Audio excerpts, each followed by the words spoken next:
Baby, bakit kailangan ng politiko ang confidential funds? Para pag may nagtanong kung nasa napunta ang pera, ang sagot nila confidential, bawal itanong, baka makasuhan ka. Baby, anong masasabi mo sa kurap na hinuhuli ang kapwa kurap? Ang magnanakaw, humuhuli na magnanakaw ay gustong suluhin ang nakaw, monopolyo ang tawag dyan, hindi hustisya. Baby, bakit ang daming artista na pinapasok ang politika? Kasi nalaman nila na mas malaki ang talent fee sa corruption kaysa sa showbiz at tax-free pa. Baby, anong masasabi mo sa bahay ng politiko na malapalasyo? Bahay na bato, gawa sa pusong bato, bawat postingan, isang barangay ang nagutom. Baby, ano ang tingin ng politiko sa boto natin? Investment, bibili nila ng 500 pesos, tapos tutubo sila ng 500 million kapag nanalo. Baby, bakit ang sarap ng buhay ng politiko?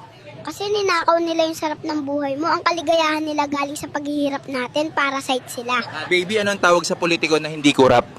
Endangered species o kaya mythical creature, kwento-kwento lang pero walang nakakita.